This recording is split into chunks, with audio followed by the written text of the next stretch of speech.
저희는 분과별로 저렇게 다양한 것들을 추진했어요. 그래서 여기도 분과가 혹시 나눠져 있나요? 아직 안 나눠졌나요? 그 분과는 아젠다별로 만약에 정리가 된다고 하시면 저희 같은 경우는 저 분과가 좀 나눠져 있었어요. 왜냐하면 초반이기도 했고 계속 끊임없이 그 다양한 분과들을 구성해 놓지 않으면 아젠다가 한 곳은 공백이 생길 것 같아서 초반에는 저희는 설계를 했는데 사실 이거는 설계하기 나름이에요. 아젠다를 설정하지 않고 가도 상관은 없거든요. 왜냐하면 이렇게 다양한 사람들이 모여서 다양한 사람들의 의견을 교환하는 과정에서 아젠다가 모아지기도 하거든요. 그래서 그것은 중요하진 않고 대신 무엇을 할 것인가 그리고 내가 어떤 거에 집중할 것인가에 조금 더 초점을 맞추시고 내가 가지고 있는 문제, 내 주변에 있는 청년들의 상태, 그 청년들에 맞게끔 정책을 한번 고민을 해보는 것. 근데 혼자 고민하면 안 되니까 나와 비슷한 고민을 하는 사람들과 모여서 만나서 이야기를 해보시는 것이 가장 중요하다. 그리고 저희 시흥시는 매번 저렇게 정책을 만들어내면 힘들잖아요. 그래서 이제 서로 고생했다고 토닥토닥 파티를 열어요. 그래서 이제 한 청년 개인이 여는 이순혁의 크리스마스 파티도 있고 한 그 다음 날쯤으로 해서 이제 청년정책협의체의 매드 파티가 열려요. 그래서 여기도 청춘의회 뭐 매드 파티 같은 걸 여러분들이 열 수도 있겠죠. 그래서 그 고생한 사람들끼리 서로 치하하기도 하고 그리고 여기서 이제 논의해서 그 청년 기본 조례에 따르면 그 청년들 고생한 청년들에게 유공 표창을 할 수 있어요. 청년들에게 꼭 상을 줄 수도 있거든요. 그러면 이 자리에서 좀 상도 주기도 하고 하면서 저희는 이 매드 파티를 매번 가져가고 있어요. 그래서 여기 있는 분들이 사실 선의의 의지로 여기 참여하시는 거잖아요. 왜냐하면 이 귀한 주말에 이렇게 모여서 이 호텔에 gat혀가지고 마른 호텔인데 갇혀 있는 거잖아요. 사실은 저희도 가둬놓거든요. 청년들과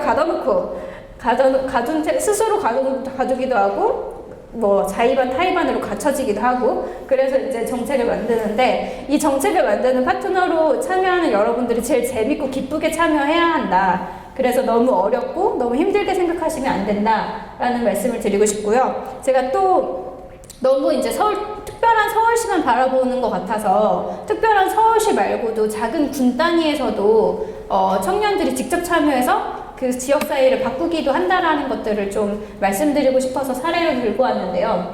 완주에는 군 단위로는 전국에서 가장 정책을 잘 펼쳐요. 근데 가장 주목할 점은 정책을 행정이 하지 않아요.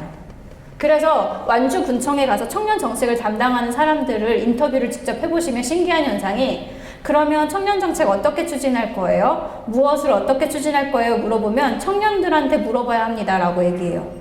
그러니까 이 민선 6기 7기 그러니까 그 지난 그 선거 때도 그렇고 이번 선거 때도 그렇고 지방자치단체 장님의 의지도 그랬지만 이 완주군도 청년 당사자가 직접 만드는 정책이 청년 정책이지 공무원이 만드는 정책이 청년 정책은 아니다라는 것을 아예 기본값으로 설정하고 간 거예요. 그래서 완주군은 여전히 담당하는 공무원한테 물어보면 청년들과 함께 만들어 나갑니다가 기본 베이스예요. 그리고 태도도 실제로 청년들의 목소리를 경청하려고 듣거든요. 그래서 여기는 이 점프업이라는 단어 자체 그러니까 완주시는 그러면 청년 정책을 통해서 어떤 상태의 청년을 만들 건데 완주군의 사회적 경제와 공동체와 연결된 상태에서 청년 스스로 밥벌이, 일감을 찾을 수 있고 그리고 그 안에서 자기가 스스로 자기의 삶을 설계할 수 있는 상태로서 만들겠다. 그러니까 한 단계 인생이 점프된 상태의 청년을 만들겠다라는 것들을 설마 공무원이 점프라는 단어를 썼겠어요?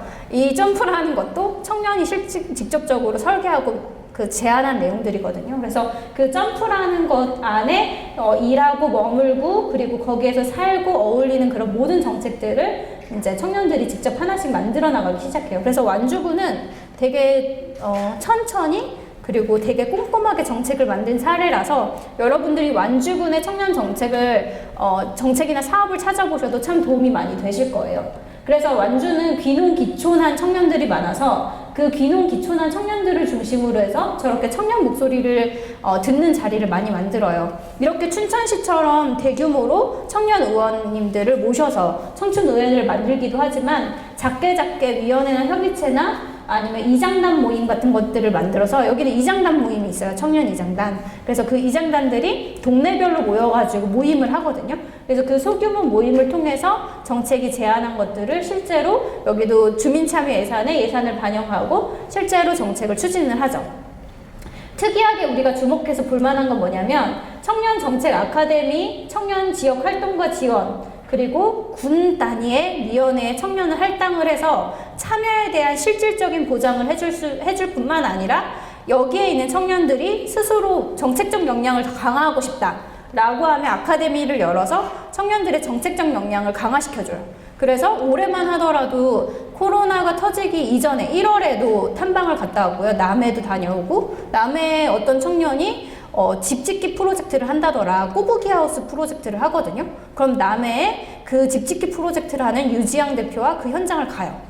이런 것처럼 청년 아카데미를 통해서 진짜 정책을 펼치고 있는 사업가 현장을 직접 가보기도 하고 학습에 대한 지원을 하기도 하고 청년 지역 활동가들을 끊임없이 지원하는 정책을 하기도 하죠.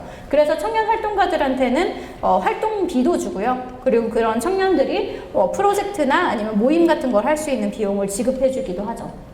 그리고 완주군은 그걸 통해서 지금 이제 청년 거점 공간을 만들려고 하고 있어요. 그래서 원래는 해남부 사업비로 받으려고 했었는데 그게 이번에 안 돼서 자체 예산으로 하신다고 하더라고요. 그리고 청년 축제, 청년 이장단들과 청년위원회, 청년협의체가 같이 만든 청년 축제를 올해 처음으로, 저것도 청년축제가 제가 알기로는 2019년도까지는 없었던 걸로 알고 있어요. 근데 2019년도에 우리 너무 핵노잼이다. 완주군 전주시 바로 옆에 있는데 전주시만 재밌고 우린 너무 재미없다. 우리도 재밌게 우리 스스로 축제를 만들어서 놀자.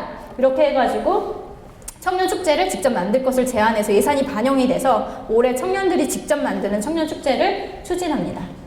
그래서 이제 우리가 시흥시 사례도 살펴보고 완주군 사례도 살펴봤는데 사실은 청년들이 제안한 정책이 모두 다 정책이 되진 않아요. 안타깝게도 우리에게는 시간과 예산이 딱 한정되어 있잖아요.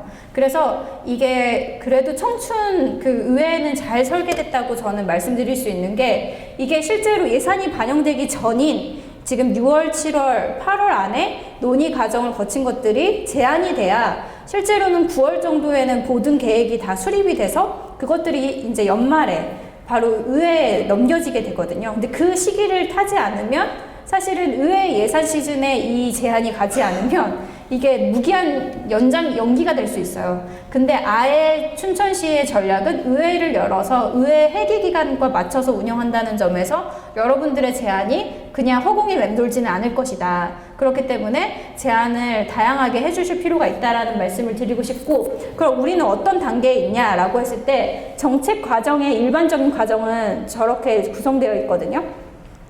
근데 우리는 정책을 어느 단계에 지금 현재 있냐면 투입 단계예요. 정책이라는 것도 인풋이 있어야 아웃풋이 생기는 약간 이런 모형이거든요. 그래서 사실은 뭔가 제안이 있고 정책에 대한 사업에 대해서 설계가 되어 있어야 그거에 맞춰서 예산도 설립하고 그거에 따라서 인력을 배치하잖아요. 그런 것처럼 뭔가 투입 단계가 있어야 되는데 우리는 지금 현재 투입 단계의 시작점에 있다. 그래서 우리는 많은 것들을 상상하고 많은 것들을 이야기하고 그것들을 정리해서 제안하는 것들이 우리의 역할이겠다라고 생각을 해주시면 좋고요. 근데 중요한 건 뭐냐면 여러분들이 끝까지 놓쳐서는 안 될 게 여러분들이 제안해서 결정해서 올리잖아요. 근데 이것들이 집행 단계와 평가 한류 단계 전에 시의회를 거쳐야 돼요. 근데 시의회에서 여러분들이 제안하고 합의해서 올린 제안도 삭감시킬 수가 있어요, 예산을.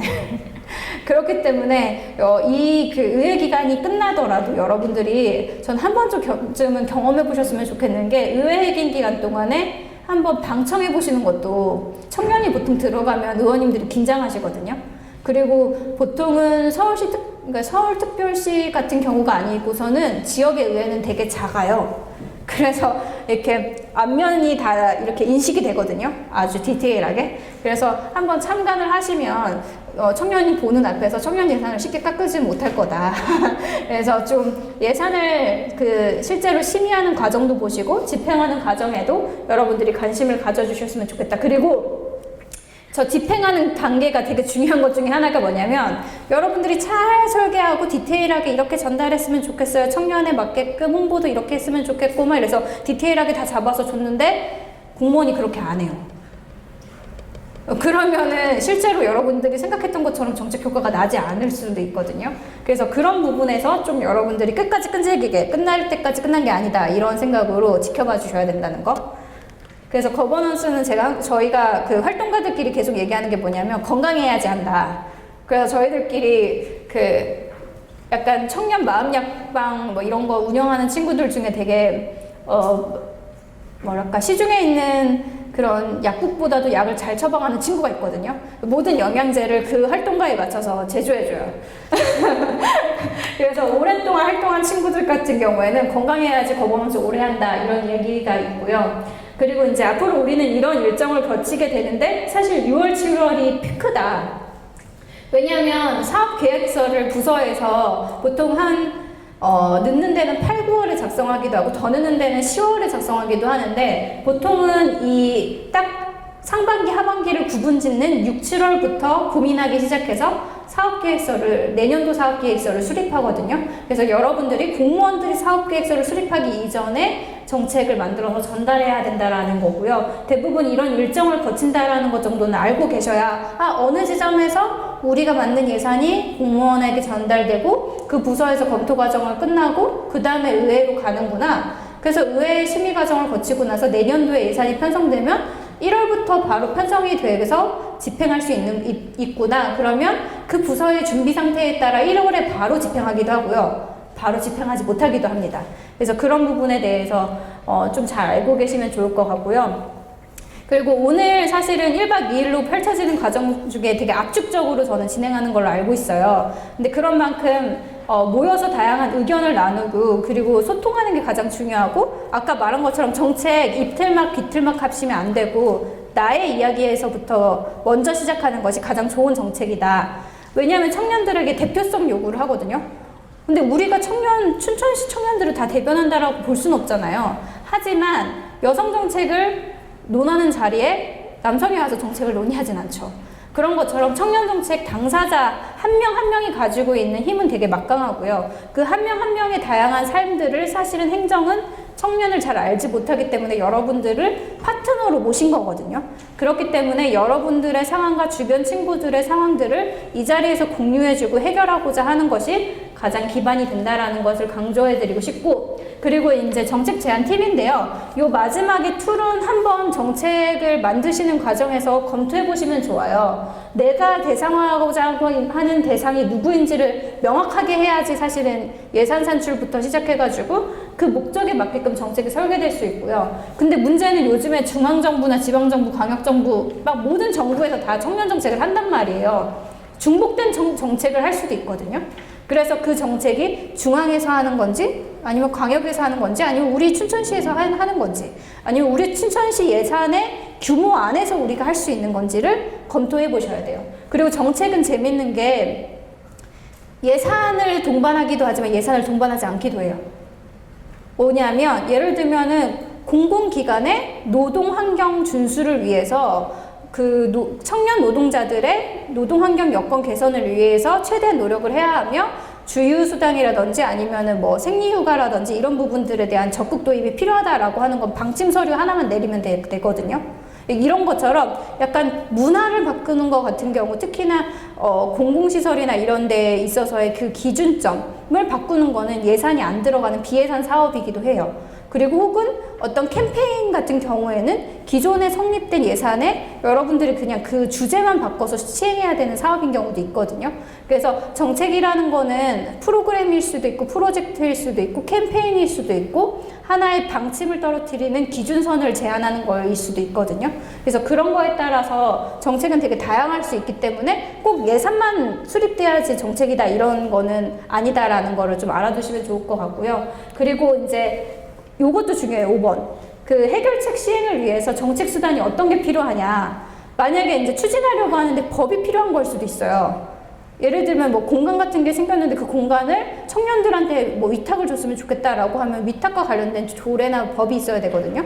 그래서 그런 것처럼 법률을 제정해야 되는 건지, 예산 아까 말한 것처럼 그게 수반되는지, 아니면 기존 정책에서도 충분히 할 수 있는 건지, 이런 것들을 좀 살펴보시면 좋을 것 같고요. 그런 것들을 보실 때 여러분 사실 춘천시청 잘 안 들어가시죠? 그쵸? 그치만 춘천시청에 한번 들어가 보실 필요가 있어요. 춘천시청에 올해년도 예산 계획이 있어요. 그러면 부서별로 예산 계획들이 쭉 나오거든요. 그게 PDF 파일이나 아니면 이북으로 되어 있을 거예요. 그러면 그거를 다운로드 받으셔서 한번 살펴보시면 좋고요. 그리고 요 최근에 서울에서 서울 청년 포털이라고 검색하시면 서울시 모든 자치구와 서울시의 모든 정책을 모아놓은 포털 사이트를 개설했어요. 근데 거기에는 자치구 정책도 살펴보실 수 있고 광역시 청년 정책도 살펴보실 수 있기 때문에 되게 유용하고요. 그리고 거기에는 지금 나와 있지 않은 것 중에 하나 더, 고용노동부에서 하는 온라인 청년센터라고 있어요. 온라인 청년센터라고 검색하시면 거기에도 모든 전국의 지방정부, 그리고 광역정부, 중앙정부의 정책이 다 들어와 있습니다. 그래서 정부 정책이나 이런 것들은 검색해 보시고, 다른 지자체단체의 정보나 사업계획서들도 다 다운받으실 수 있거든요. 근데 만약에 비공개로 되어 있다. 그럼 이거 어떻게 하냐? 라고 했을 때, 여기 정보공개 청구 사이트가 있어요. open.go.kr. 그렇게 정보공개라고 정부 정보공개 사이트를 검색하시면 비공개 정보를 하더라도 여러분들이 정보공개를 청구하실 수 있습니다. 단 바로 받아보실 수 없어요. 한 2주 정도 걸리거든요. 근데 빨리 받아보고 싶다라고 하면 월요일날 주중에 직접 그 담당 부서에 전화해서 내가 정보공개 청구를 하려고 하는데 그 정보가 이러이러한 목적에 의해서 필요해서 정보공개 청구를 하려고 하는데 혹시 그냥 직접 받아볼 수 있는 방법도 있을까 싶어서 전화했다 라고 하면, 공무원들이 보통 정보공개 청구하면은 민원이거든요. 처리해야 되는 절차도 까다롭고 바로 그냥 자료를 주실 거예요. 그래서 담당자한테 되게 올드한 방법이지만 전달하시는 게 좋다 라고 말씀드리고 싶고요. 마지막으로 이야기하고 싶은 건, 지금이 아니면 여러분들이 아니면, 그리고 지금 우리가 아니면 사실은 이 청년정책, 춘천시 청년들을 위한 삶을 누구도 목소리를 내지 못한다. 왜냐하면 아까도 말했다시피 행정은 청년을 잘 모르니까. 물론 저는 춘천시 청년청이 되게 젊은 청년 전문직 종사자분들을 개방형 공직으로 채용하시고 이랬던 걸로 알고 있는데, 그분들로만은 부족하다. 왜냐? 청년들의 삶을 균질하지 않으니까. 그래서 여러분들이 다양한 삶의 모습을 갖고 있는 그 삶의 상황들을 공유하시면서 춘천시도 청년정책을 잘 만들어 가셨으면 좋겠습니다. 이상으로 발표를 마치겠습니다.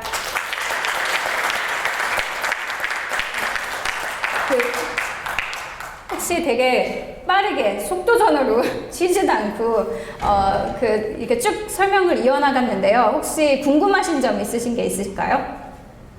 아, 네. 지금까지 몰랐던 청년 정책에 대한 사례와 이런 거잘 들었으면 생각드리고요. 제가 궁금한 건 두 개가 정도가 있는데, 하나는 예측이 되는 이제 답변이긴 합니다만, 이제 아까 말씀하셨듯이 청년 기본 조례가 있고, 기본 법이 있고, 각 지자체별로 이제 조례가 있는데, 조례 보면 만 34세로 되어 있는데, 서울 같은 경우는 조례를 보면 이제 만 34세, 춘천은 또 39세라고 되어 있는데, 이렇게 기본법하고 지역별로의 그 청년의 나이가 구분지고 있는 이유가 좀 궁금하고, 혹시 이걸 좀 같이 좀 나이를 통용하면 이게 지역별로의 청년으로서 약간 좀 이런 발언권이나 정책 참여에 대한 이제 이런 차별이 좀 줄지 않을까 생각이 들어서 좀 하나 질문 드려보고요. 두 번째는 지금 현재 우리가 정책을 이제 제안해서 시의회 통과해서 이제 공무원들이 실행을 하시잖아요. 그런 이후에 저희가 첫 번째 이제 처음 실행하는 청년 정책이다 보니까 이 정책들이 잘 성장해서 지역에 잘 뿌리 박아야지 청년을 위해서 된 이제 제안들이 상당히 효과적이고 실효성이 있구나라고 판단되어지고 계속해서 이제 이렇게 잘 실행될 거라 판단되어지거든요. 그래서 실행하는 과정에서의 모니터링과 또 우리가 어떻게 역할들을 하면 좋을지를 좀 얘기를 해주시면 좋을 것 같아요. 네, 너무 좋은 질문이셨는데, 사실은 청년기본법 제정하면서도 이제 청년기본법 제정 운동을 했던 이제 청년기본법 연석회의라는 전국 조직이 있어요. 그 청년 단체들의 연대체인데, 거기서 이제 논의했을 당시에도 그 연령을 좀 통합시켜야 사실은 이 청년 정책이 좀 힘있게 가지 않겠냐. 그리고 보통은 이제 유엔에서 정한 청년은 60대 어르신도 청년이거든요. 근데 우리가 왜 20, 30대에 초점을 맞췄냐고 했을 때 아까도 봤던 것처럼 우리는 이행기, 노동과 교육 시장으로의 이행기에 있는 청년들이 겪고 있는 문제가 사회 불평등 문제의 집합체라고 봤던 거예요. 왜냐하면 사회 불평등 문제가 그 이행기 안에 아주 불안정한 상태에 있을 때 되게 집중적으로 나타나는 거죠. 그 문제를 해결하기 위해서는 우리가 20, 30대, 특히나 정책의 대상자가 아니었던 그 공백의 청년들한테 관심을 가져야 된다라고 했고, 근데 사실은 헌법학자들은 원래는 연령이 중요하다고 보진 않아요. 근데 연령을 법에다가 넣는 거는 행정적 이유 때문이거든요. 행정은 나이가 설정되어 있지 않으면 정책을 설계할 수 없는 되게 이런 아이러니한 조직이에요. 왜냐하면 연령이 특정적으로 정해져 있지 않으면 그거에 맞게 예산을 세울 수가 없고, 예산을 세울 수가 없으면 행정 기능을 못 하거든요. 왜냐하면 예산이 세워져야 그 예산을 가지고 집행하니까요. 근데 아까 말씀하셨던 것처럼 원래는 청년기본법상에서도 다 통합하려고 했었던 움직임도 있었어요. 근데 이게 그 규모가, 도시 규모가 아주 대규모가 있고 중규모가 있고 소규모가 있잖아요. 그리고 농업, 농촌, 어촌, 막 되게 다양하잖아요. 근데 그 다양한 상태별로 보면은 막 45세 청년도 청년 기본 조례로 되어 있기도 하고 막 이러거든요. 근데 그게 약간 그거를 천편일률적으로 맞추기엔 약간 지역적인 특성이, 왜냐면 특히나 청년 기본법은 법이 먼저 만들어진 게 아니라 그 지역 단위에서 청년 활동가들과 지방 정부를 중심으로 조례가 만들어졌다 보니까 지역성을 지키는 게 되게 중요하다, 이렇게 합의가 된 거예요. 그래서 올해 만들어진 청년 기본법에는 일단은 연령은 만 19세에서 34세까지로 하는데, 단 지역에서 조례가 정했으면 그건 인정해주자. 그래서 단서 조항을 달게 되죠. 그래서 탄력성을 부과하긴 했으나 실제로 중앙정부는 저 기준에 맞춰서 정책을 펼칠 것이기 때문에 사실 지역에서 보완해줘야 되는 것도 있고, 혹은 지역에서 조금 더 좁혀줘야 되는 부분들도 있는 거죠. 그래서 제가 알기로는 광주, 광산구 같은 경우에는 지금 청년기본법에서 정한 저 전체 연령 우리 광산구는 못한다. 우리는 20대 초중반한테 포커싱 할 거다라고 해서 광주, 광산구는 20대 초중반을 중심으로만 정책을 짜요. 물론 이제 그게 잘 됐다 잘못됐다라고 평가하는 건 차치의 일이긴 하지만 그렇게 그 지역에서 합의하기 나름이다라는 말씀을 드리고 싶고요. 두 번째 질문은 정말 중요한 질문이에요. 아까도 말씀드렸던 것처럼 제가 막 조례에 집착하는 건 아닌데, 네트워크가 조항에 빠져 있는 거는 향후 여기 시장님이 또 바뀔 수도 있잖아요. 그러면 이걸 안정적으로 담보해 줄 수 없거든요. 왜냐? 이것을 허가해 준 건 이 현재 시장님이기 때문에 다음 시장님은 청춘의회를 없앨 수도 있거든요. 그러면 조례에 아예 없앨 수 없게 네트워크를 지원하는 조항이 있으면 좋겠죠? 그런 것처럼 모니터링을 할 때도 마찬가지예요. 대전과 대구 같은 경우에는 어떻게 하냐면 부서에서 청년 계획을 담당하는 청년정책과나 청년정책팀에서 별도로 TF 조직과 학습 조직을 통해서 청년과 부서가 만나는 자리를 공식화하고, 그 공식화한 자리를 통해서 직접 듣고 이야기함으로써 모니터링이 이루어지도록 하고 있거든요. 근데 그것을 매년 시행계획이라는 게 있어요. 1년씩 계획을 세우거든요. 그 부서별로. 그 계획에 거기에 안에 넣어놔요. 그러니까 청년정책팀은 청년정책 TF를 구성하고, 청년정책 TF에서는 일자리 경제과, 문화예술과, 관광과 이런 데가 다 들어와서 그 부서하고 청년들이 제안한 정책들이 잘 추진되는지를 검토한다. 이런 내용들을 다 계획으로 시장님의 그 사인이 들어간 방침을 받는 거죠. 시장님의 사인은 여러분 그 춘천 시민의 모든 권한의 집약체예요. 그러니까 그 사인이라는 것 자체가 그냥 시장의 사인, 이런 개인 사인이 아니라 시민들이 허가해준 인증서 같은 거거든요.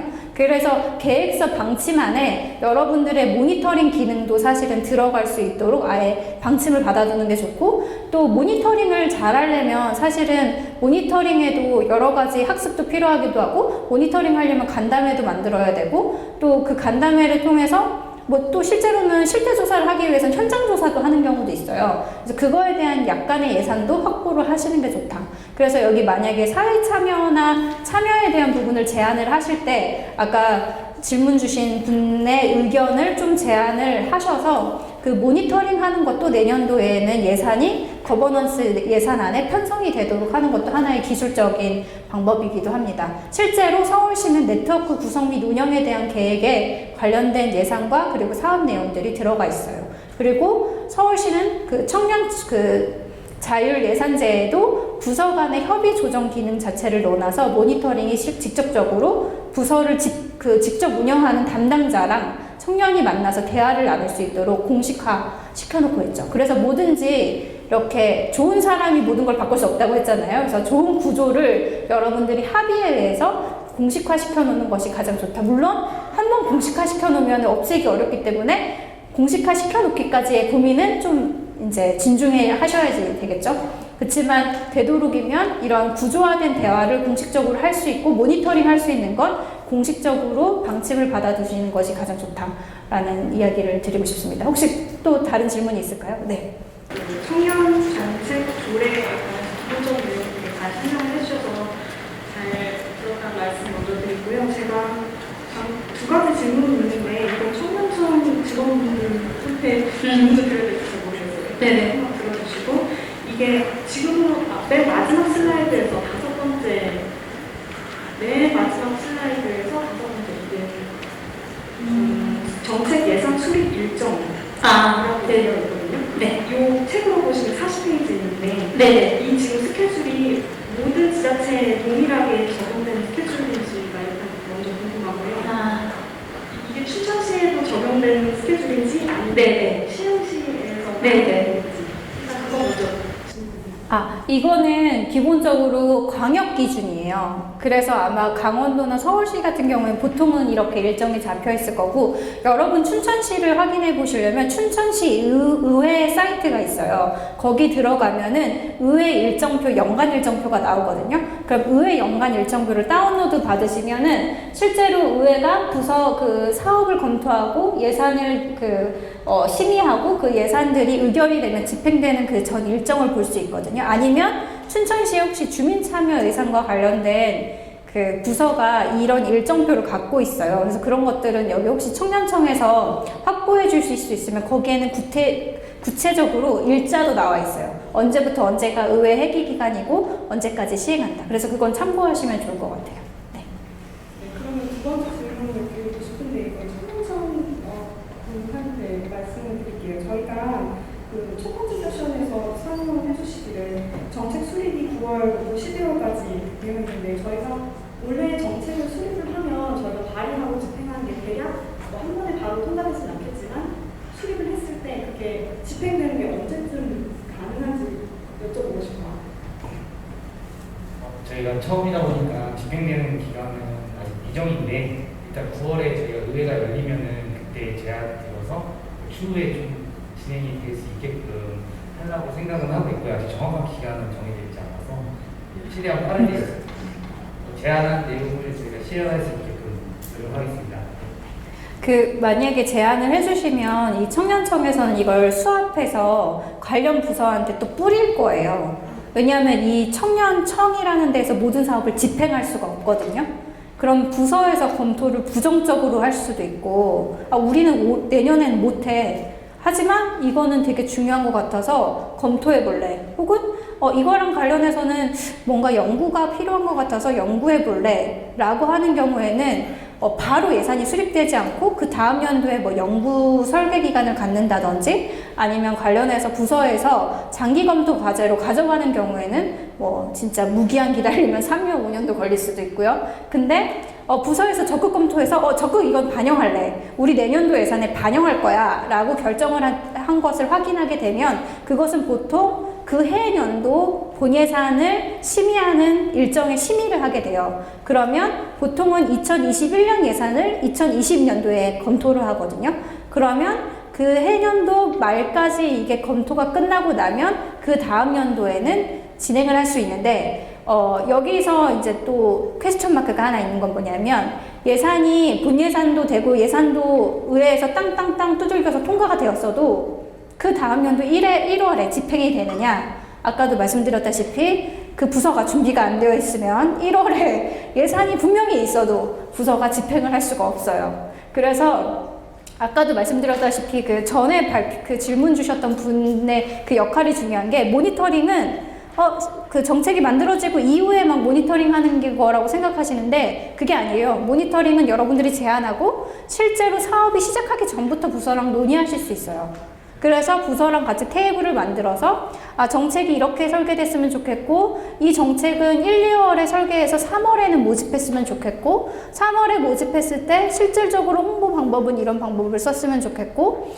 집행할 때는 이것을 어디 특정 곳에 용역업체로 맡기지 말고 직접 집행했으면 좋겠고 혹은 이거는 좀 감각 있는 청년 단체들이 맡아서 했으면 좋겠으니까 용역에 맡겼으면 좋겠고 이것들을 사전에 설계를 하셔야 예산 항목이나 편성목이 제대로 편성이 돼서 집행이 되거든요. 그래서 사전에 협의와 조정기 과정을 반드시 거쳐야 된다. 근데 그거는 청년청 혼자 할 수는 없다. 부서랑 같이 하셔야 된다. 담당 부서랑. 네. 그리고 바로 시행될 수도 있지만 바로 시행될 수도 없기 때문에 여러분들이 끝까지 끈질기게 지켜보셔야 한다. 잘 집행되는지, 네, 편성돼서 집행되는지를. 네. 그리고 혹시 또 질문이 있으실까요? 네. 김정아라고 하고요. 네, 일단 강연 너무 잘 들었고 조금 다른 내용일 수도 있는데 그래도 제가 궁금해가지고 질문 한번 하겠습니다. 청년들이 많잖아요. 근데 그 중에서도 장애 청년들도 되게 많은데 장애인들의 불편은 장애인들이 안다 이렇게 말을 많이 하잖아요.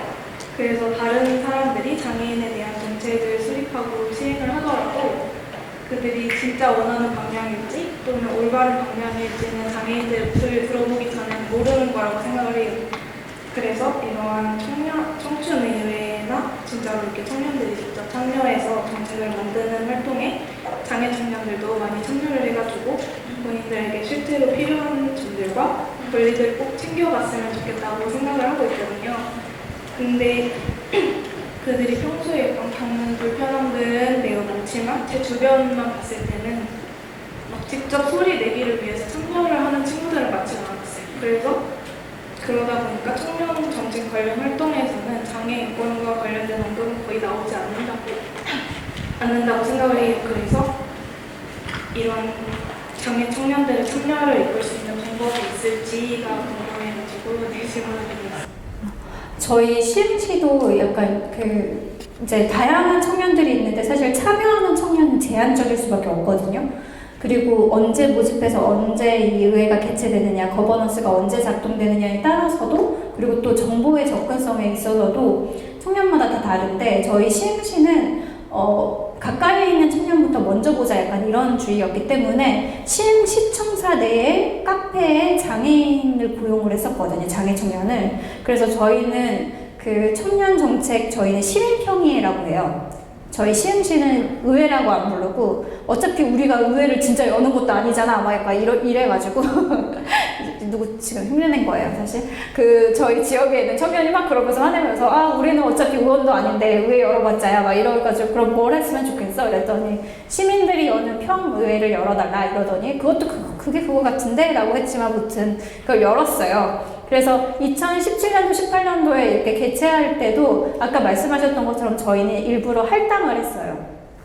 예를 들면 60명을 한다고 했을 때 무조건 2명은 장애 청년들이 참여할 수 있도록 한다. 하지만 만약에 장애를 가진 청년들이 참여하는 게 그들에게도 또 폭력일 수도 있잖아요. 그러면 제안을 했을 때 거절하면 쿨하게 네. 그러면 다음에 이런 식으로. 그리고 저희는 산업단지 노동자 청년도 참여를 시키고 싶어서 2명 정도를 무조건 60명 중에 2명은 할당을 한다 했는데 산단에 있는 청년들을 저희가 인터뷰를 해본 결과 상당히 바쁜 삶을 살고 계셔서 되게 싫어하시더라고요. 그리고 일단은 공무원과 정책을 하는 청년들이라고 하면 좀 핵노잼이었나봐요, 저희가. 그래가지고, 처음에는 이제 참여를 못 시켰고, 다음에 저희가 같이 산업단지 청년들하고 좀 친해져가지고, 참여를 하실 기회가 있었어요. 근데 참여의 루트를 빠르게 열어주셔야 돼요. 왜냐하면 주중에는 어쨌든 2교대 근무를 다 하고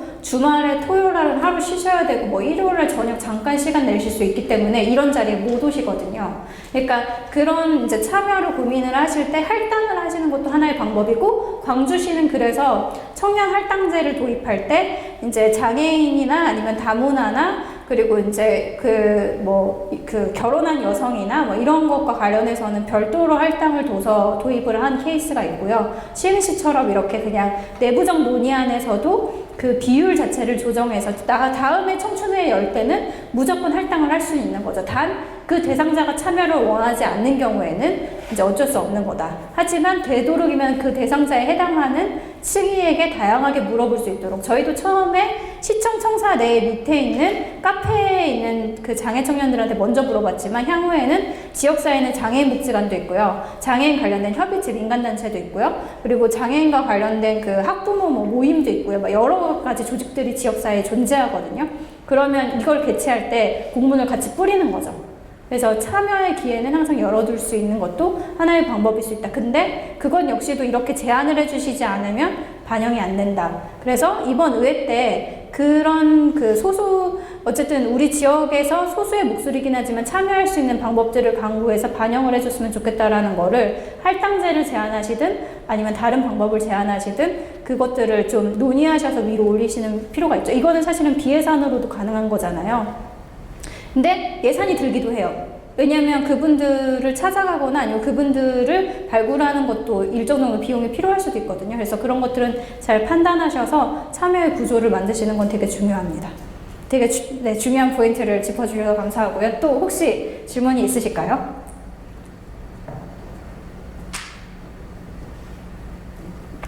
괜찮나요? 많이 지치시고 힘드셨죠? 근데 전 되게 부러워요. 제가 전국 방방곳곳을 다녀봤는데요. 호텔을 빌려서 하는 거 처음이고요.